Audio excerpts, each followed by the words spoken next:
in, and when it was negative, however many degrees it was that day, It was bad. yeah, it was cold, but it was fun. It was a good environment. You had a huge play at the end of that game. I'm sure that's a fond memory for you. Mm-hmm. What did it take? What do you remember from that moment, I guess? Yeah. And also, what does it take to win up there? Obviously, that was an incredibly hard-fought game. Yeah, it was. It takes a lot. They're a physical team. They're gonna bring their best. They like to hit, so we got to be ready to hit them back. Obviously, as far as that moment goes, it was cool, but I don't know if Jack stepped out of bounds on his interception. No, he did not. So, I don't want to go back and talk about whether refs should have made plays or calls that weren't as far as a fair catch and that. But just trying to go out there and be available and make a play for the team was the biggest thing for me. And they drew up a great play on the sideline, and I just knew that I had to get open on it, and Spence was going to throw a great ball, and he did, and we came down with it and set us up for a field goal. You've probably been asked this already, but why haven't you been able to be more part of the offense so far this year? I mean, no catchers against Iowa State, not much last week. I think it's just, what's working that week and stuff like that. Whatever works for the team, and to get the ball moving is the best thing. And as long as we're making plays and going forward with it, that's all that matters to me. I'm not too worried about whether or not I get the ball. I just want us to go out there and make yards and win. That play that you made, it also came, it kind of felt like your career springboarded a little bit, like you became an older, more mature player because Sam got hurt earlier on that 90-yard run. Yeah. Did you ever feel like I've got a little more responsibility Yeah, right. I know. The way he came back from that was incredible, and obviously Sam's like my best friend and just someone to look up to. It's awesome. But as far as that whole game, and yeah, absolutely, like you feel like you got a little bit more pressure on you, and when Sam's down. But my teammates were out there all confident in me, and I was confident in myself, and just trying to go out there and make whatever play I can. And all the other guys on the field did a great job helping me out. And obviously I knew what I was doing anyways. But and then Monty Pottebaum went down that game too, and it was like the same drive. They both tweaked their knees, and Eli Miller did a great job coming in as well. And he helped us out a lot that day too. So.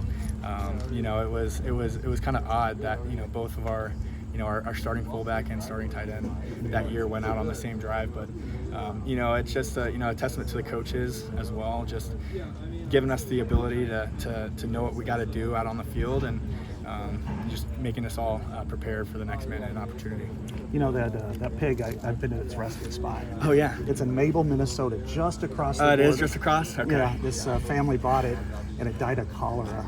The pig did, and they have a resting spot for it. It's like underneath the spruce tree, and the guy, and I'm sorry for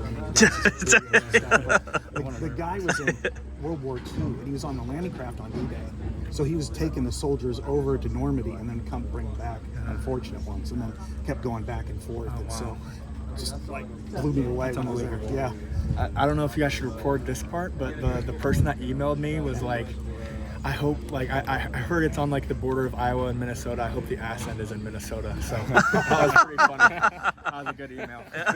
In the 50s, that happened with Iowa losing it, but the coach Forrest Evashevsky, they used to just bring it to the locker room. They didn't rush for it. And Minnesota people were getting pissed off because they weren't going to bring in the trophy.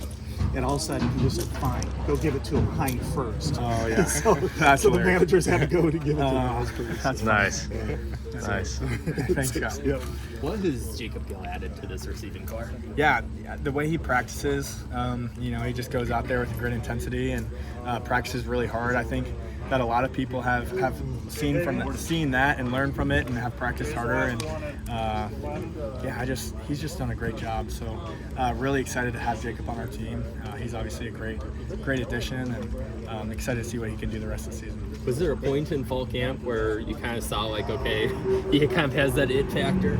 Yeah, absolutely. I couldn't pinpoint it, but just the way he comes in and really uses his body to block people was a big thing, and hitting. So, that's the biggest thing. When you come down and block, like receivers are going to be able to, run routes and get open, but as far as like hitting someone is kind of a harder thing to really pick up on. Kind of a big difference from statistically this year from last year for the offense. What do you think is kind of the biggest thing that's changed? I don't know. It's tough. I think that we've been set up to do whatever we can. Both last year and this year, and just trying to follow the game plan as best we can, and just doing whatever the coaches ask of us is a big thing. How much does it help when you've got Caleb Johnson running for, like, it seems now like 100 yards is like a given for him? Yeah, no, it's great. He's been doing really well, and it's obviously a great boost to our offense and all of our confidence, and it's a testament to the O-line and everyone going out there and blocking for him and just doing what he can to help us out. So it's great, and just super excited for Caleb. We've got some new faces making some plays this last week too. I think first career catches here for Caden, Jarriett, and somebody else. I think Kamari, or was it TJ? Jazz came back. Somebody, yeah. For the first game. How big is that? Having these young guys make impacts. It's great. When guys come out there and make plays for us, it's awesome, and just to, doing whatever they can to help out the team is how we like to say it and see it. So it's great.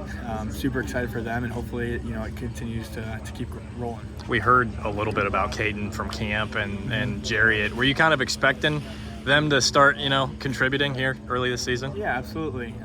You kind of got to expect everyone to go out there and do their jobs, and that's something that we all got to continue to do. Caden and Jarriett, it was awesome, for them to come out there and finally get that, and I'm sure they're both super pumped about that and able to contribute out on Saturday. So obviously we've seen it a lot during practice, and it's great that they're bringing it out onto the field.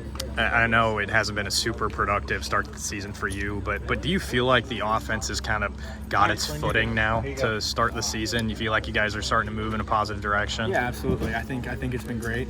As long as we're moving the ball and continuing to score points, that's all that really matters. So, as far as my production, I'm going to go out there and do whatever I can to help out and just continue to help the team. Same question for Cade. I mean, he hasn't played fully healthy football in like 2 years. Can you see that from him, that he's really starting to get into the flow of things again? Yeah, I think he's been doing a great job.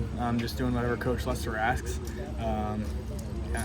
That's all I'd say. Yeah, he's been doing good. Cool. Thanks, Luke. Thank you.